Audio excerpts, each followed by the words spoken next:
बिस्मिल्लाहिर्रहमानिर्रहीम अस्सलामुअलैकुम वरहमतुल्लाहि वबरकातुह। साले साइंस एकेडमी के केमिस्ट्री क्लासरूम में खुश आमदीद। आज से हम क्लास 10 की केमिस्ट्री के लेक्चर्स का आगाज़ करेंगे। आज पहले यूनिट के पहले टॉपिक का वीडियो लेक्चर होगा।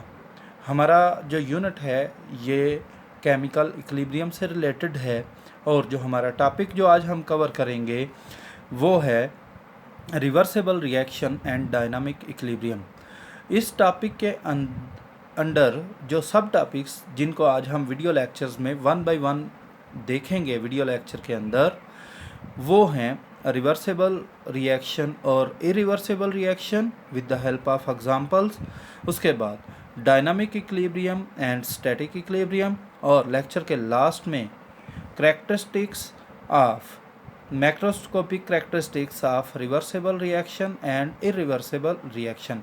मैक्रोस्कोपिक कैरेक्टरिस्टिक्स या मैक्रोस्कोपिक खूबियाँ वो खूबियाँ होती हैं जो हमारे पास फौरी तौर पर ऑब्ज़र्वेबल होती हैं और जिनको ऑब्ज़र्व करने के लिए, जिनको मेजर करने के लिए हमें माइक्रोस्कोप की ज़रूरत नहीं होती। आइए अपने लेक्चर का आगाज़ करते हैं और सबसे पहले इरिवर्सिबल रिएक्शन और रिवर्सिबल रिएक्शन के बारे में जानते हैं with the help of examples. Irreversible reaction और रिवर्सिबल रिएक्शन के बारे में बात करने से पहले हम रिएक्टेंट और प्रोडक्ट को डिफ़ाइन करेंगे। जैसा कि हम जानते हैं कि केमिकल रिएक्शन में कुछ सब्सटेंस मिलकर एक नए सब्सटेंस को बनाते हैं, तो जो सब्सटेंस मिलकर नया सब्सटेंस बनाएं उनको रिएक्टेंट्स कहा जाता है और जो नए सब्सटेंस बने उनको प्रोडक्ट्स कहा जाता है। In a chemical reaction the substances that combine are called reactants. वो सब्सटेंस जो मिलते हैं आपस में उनको रिएक्टेंट कहा जाता है। And the substances formed are called products, और वो सब्सटेंसेस जो बनते हैं उनको प्रोडक्ट का नाम दिया जाता है।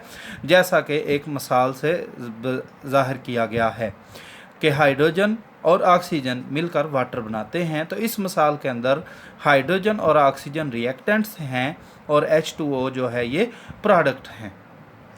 अब कई दफ़ा ऐसा होता है कि रिएक्टेंट्स मिलकर प्रोडक्ट बनाते हैं, लेकिन प्रोडक्ट्स के अंदर जितनी भी चीज़ें हैं अगर उनको आपस में मिला दिया जाए तो रिएक्टेंट्स नहीं बनते। तो ऐसे रिएक्शन जिनमें प्रोडक्ट्स मिलकर रिकम्बाइन होकर रिएक्टेंट नहीं बनाते उनको इरिवर्सिबल रिएक्शन का नाम दिया जाता है। और इरिवर्सिबल रिएक्शन को एक एरो से जाहिर किया जाता है रिएक्टेंट और प्रोडक्ट के दरमियान। जैसा कि ये सामने आपको एक मिसाल से समझाया गया है, A+B will give us C+D। अब A+B रिएक्टेंट हैं, C+D प्रोडक्ट हैं। A+B तो मिलकर C+D बना रहे हैं, लेकिन C+D मिलकर A+B नहीं बनाते और इसलिए ये रिएक्शन जो है ये एक इरिवर्सिबल रिएक्शन है। और इरिवर्सिबल रिएक्शन होने की वजह से रिएक्टेंट और प्रोडक्ट के दरमियान जो है वो सिंगल एरो लगाई गई है। इसके कंट्रेरी, इसके बरक्स, the reactions in which product can recombine to form reactants are called reversible reaction।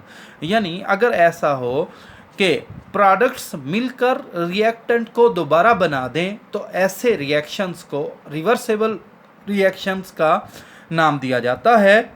और रिवर्सिबल रिएक्शंस को जाहिर करने के लिए डबल एरो यूज़ किया जाता है। इसकी मिसाल आपके सामने है, hydrogen plus iodine will give us hydrogen iodide. Hydrogen iodide हमारे पास प्रोडक्ट है और हाइड्रोजन प्लस आयोडीन जो है ये रिएक्टेंट है और इनके दरमियान डबल एरो लगाई गई है, एक एरो ऊपर की तरफ और एक एरो आगे की तरफ, दूसरी एरो पीछे की तरफ। तो ये जाहिर कर रही है कि ये रिएक्शन एक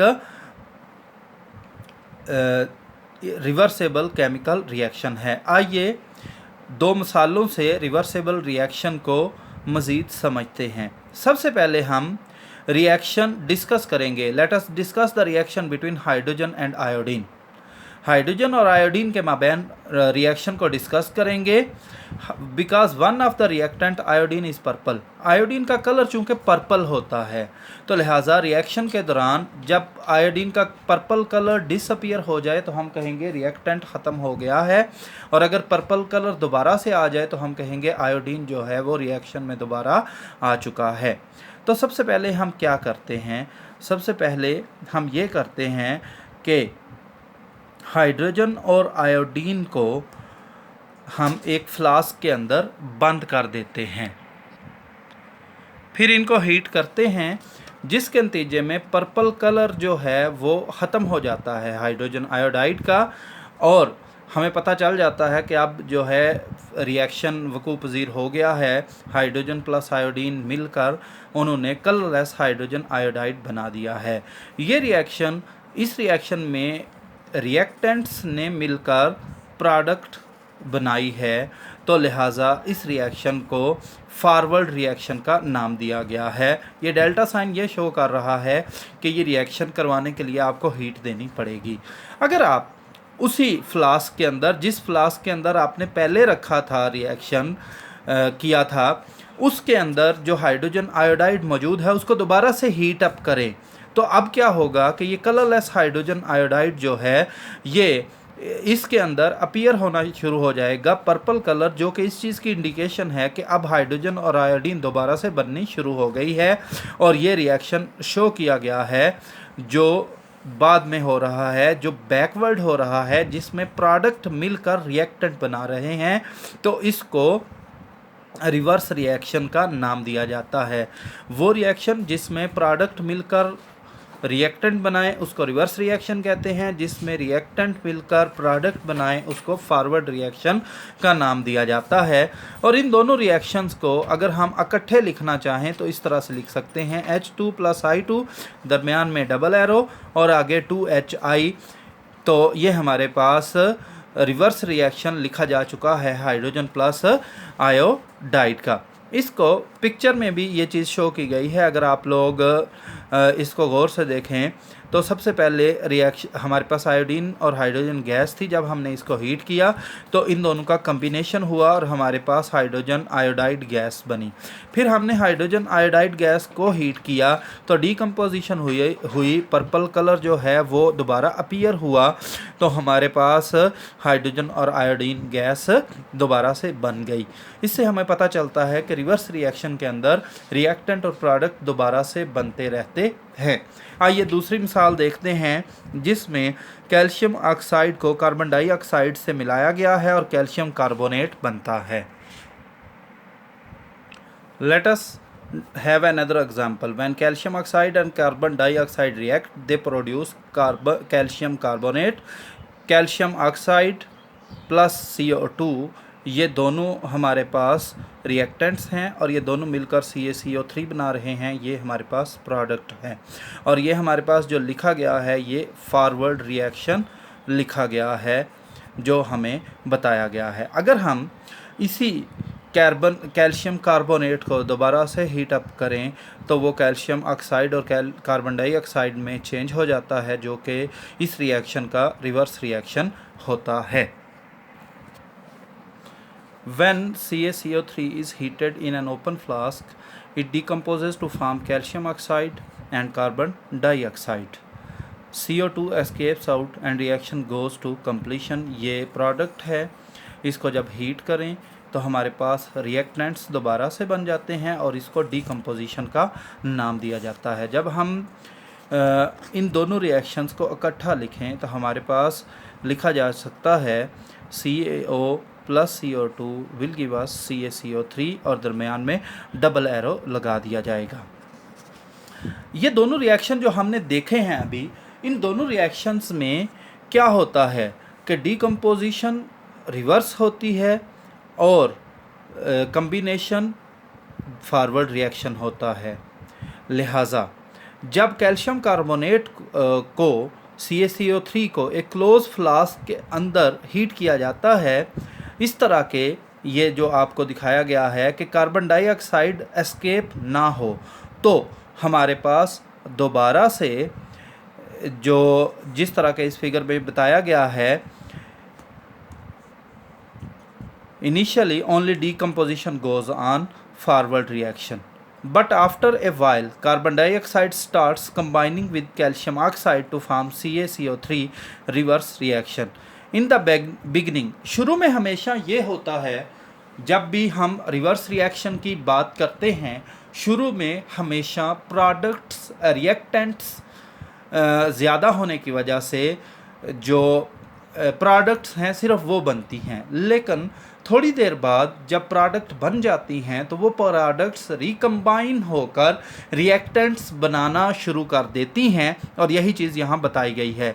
in the beginning forward reaction is fast, वो तेज़ होता है फॉरवर्ड रिएक्शन, और रिवर्स रिएक्शन स्लो होता है. But eventually the reverse reaction speeds up, लेकिन अचानक रिवर्स रिएक्शन स्पीड अप हो जाता है और both reaction go on the same rate. और एक वक्त ऐसा आता है कि फॉरवर्ड रिएक्शन का रेट और रिवर्स रिएक्शन का रेट आपस में बराबर हो जाते हैं.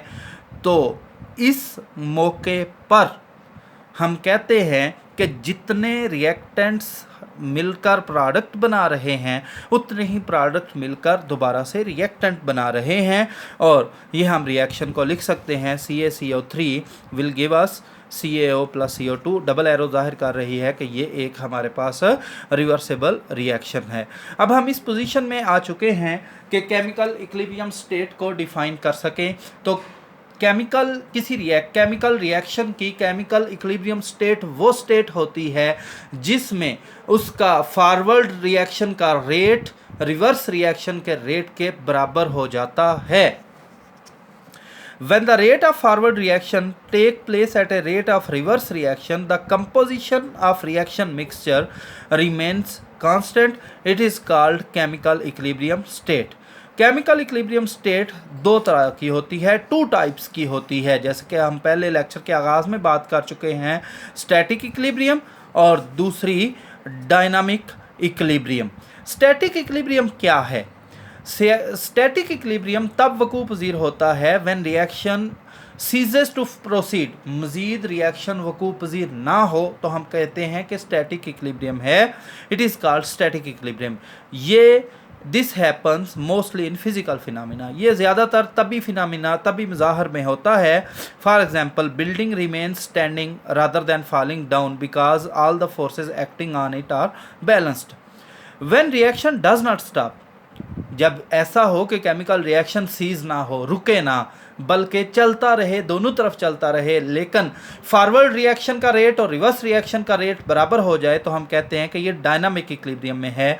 When reaction does not stop, only the rates of forward and reverse reactions become equal to each other but take place in opposite direction. This is called dynamic equilibrium state. Dynamic mean reaction is still continuing at dynamic equilibrium state. जब dynamic equilibrium state होती है तो rate of forward reaction rate of reverse reaction के equal होता है. सामने figure में हमें एक ग्राफ दिखाया गया है. ये ग्राफ किस चीज़ को शो कर रहा है? ये टाइम वर्सेस रिएक्शन रेट को शो कर रहा है.